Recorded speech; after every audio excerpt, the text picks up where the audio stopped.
why BRIT people love the Awards are Brits just is that around it the is corner, chaos and you happening in cannot 2 plan days. for everything and stuff does. Harry Styles is set to take the stage as the main performer, while Taylor Swift is up for 2 major nominations. But after a recent comment from the event's host, Swifties are buzzing with reactions and speculation. Not going to confirm whether Taylor Swift's going to be there. That was good, John. On top of that, the Chiefs just freed up more than $50 million in cap space, and the rumored wedding location has officially been shut down by independent investigators. In short, major updates are dropping all at once, and it's getting harder to tell fact from fiction. Let's break it all down. Publicly available building permits for Swift's address and found $2 million or so in renovations planned for her home, including a new addition. But none of the documents mention a wedding, of course, or what the upgrades could be. The BRIT Awards take place this Saturday, February 28th, and for the first time in nearly 5 decades, the ceremony won't be in London. Instead, it's heading to Manchester's Co-op Live Arena. Taylor Swift is up for 2 honors, International Artist of the Year and International Song of the Year for Fate of Oilia. Things took an interesting turn when the official performers were revealed on Wednesday, and Taylor's name wasn't included. The night will be led by Harry Styles, alongside Olivia Dean, Raye, Wolf Alice, and Rosalia, who is also competing against Taylor in the International Artist category. Since Taylor hasn't performed publicly since wrapping up the Eras tour in December 2024, her absence from the lineup isn't exactly surprising. However, the real buzz started after the host weighed in. Comedian Jack Whitehall, who's hosting the ceremony, was directly asked in an interview whether Taylor would be attending. His reply? A carefully worded non-answer.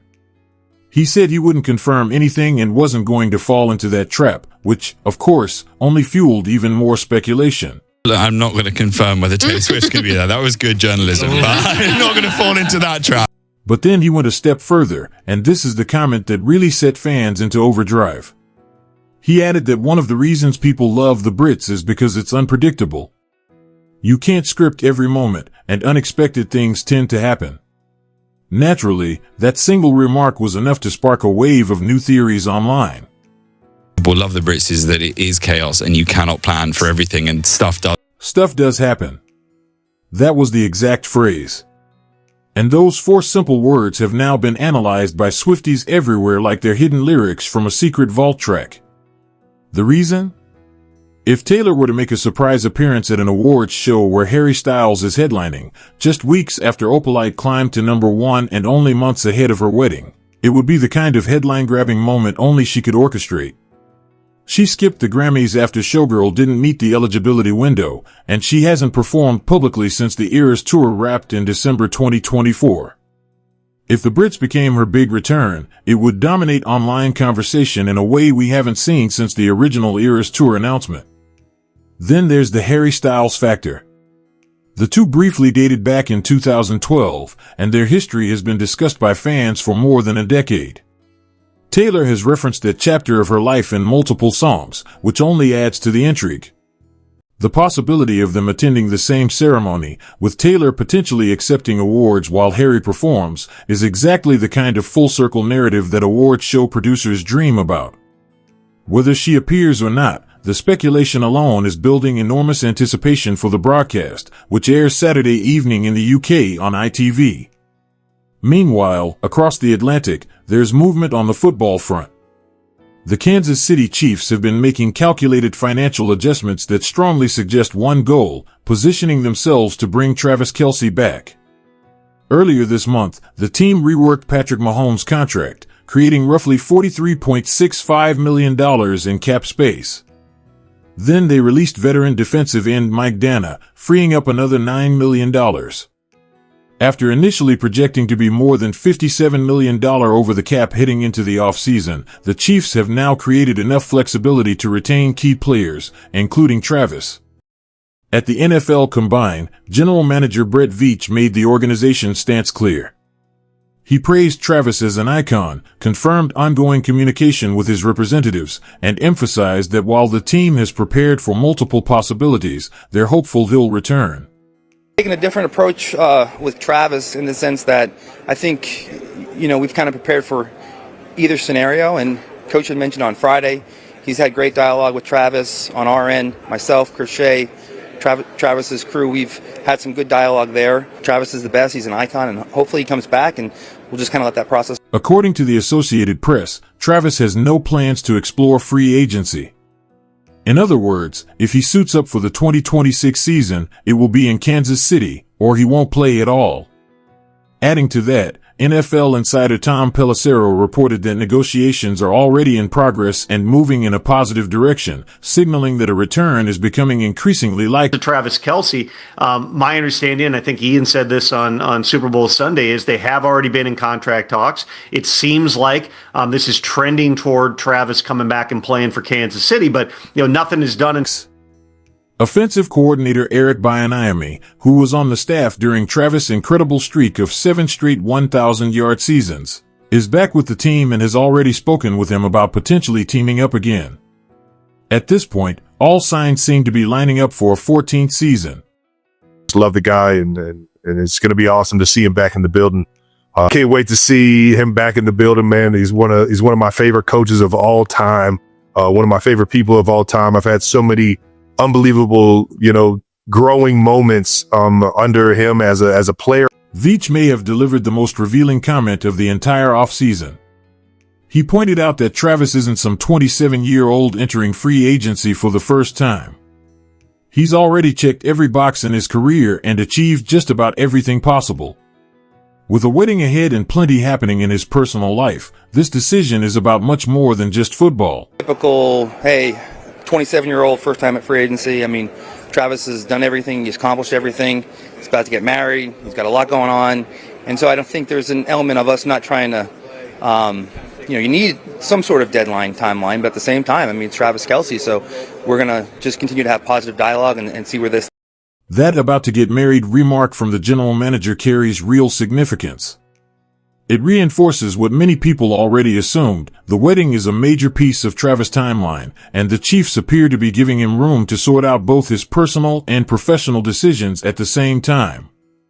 With his contract set to expire on March 11th, the Songwriters Hall of Fame Gala scheduled for June 11th, and the rumored wedding date of June 13th, the next few months could shape one of the most pivotal chapters of Travis Kelce's life, both on the field and away from it. And speaking of the wedding, the situation grew even more complicated this week. An NBC News Boston investigation cast serious doubt on the speculation surrounding Watch Hill, Rhode Island, as the venue. Reporters examined public building permits tied to Taylor's property at 16 Bluff Avenue, checked with local law enforcement, and reviewed official town event filings. According to their findings, there were no permits, no formal paperwork, and no police arrangements indicating a major event was scheduled there, adding yet another twist to an already swirling story. Publicly available building permits for Swift's address and found $2 million or so in renovations planned for her home, including a new addition. But none of the documents mention a wedding, of course, or what the upgrades could be. Wedding planner Kate Murto highlighted several practical issues with Watch Hill as a venue. She noted the area has limited hotel space, heavy seasonal traffic, and would demand an enormous security setup, none of which appears to be in. It was just a very natural path because people saw she was doing construction all summer. It's a small town, so it's challenging. There are not big brand hotels. It's a small town, which brings its own set of challenges. There aren't major hotel chains, and Ocean House's marketing director has already denied rumors that Taylor booked out someone else's reservation. That casts serious doubt on the June 13th Ocean House theory, which had dominated speculation for months. Some fans see this as intentional misdirection from Taylor's team, arguing that she would never let genuine wedding details slip through gossip outlets. Others suggest the venue might have changed entirely, with sources previously hinting at Tennessee as a possible alternative. Even as the location remains a mystery, fans are already imagining honeymoon destinations. This week, several outlets spotlighted Chobe Game Lodge in Botswana, a luxury safari retreat where Elizabeth Taylor and Richard Burton honeymooned after their second wedding in 1975. The parallels to Taylor Swift are striking. References to Burton appear in her song Ready For It, and her latest album even features a track called Elizabeth Taylor. The lodge offers true privacy, limited cell coverage, and the kind of seclusion that would let the world's most famous couple vanish for a week. One writer jokingly pointed out that at Chobe, the Wildcats are larger than Taylor's Scottish folds, and for once, she and Travis would be the ones unbothered by cameras. While speculative, the Elizabeth Taylor connection fits the kind of symbolic storytelling Taylor is known for. Here's where things stand as the weekend approaches. The BRIT Awards are on Saturday, and Taylor may or may not appear at a show where her ex-boyfriend headlines and she's nominated for 2 awards, all while the host drops cryptic hints about unpredictable moments. Meanwhile, the Chiefs have freed over $50 million in cap space and are openly working to bring Travis back. Watch Hill has been debunked as a wedding location, yet the event is still reportedly 4 months away. The Songwriters Hall of Fame Gala is set just 2 days before the rumored wedding. Fans are already imagining a honeymoon in Botswana, and Travis recently referred to her as my Taylor on a podcast while sharing whiskey with Chris Stapleton.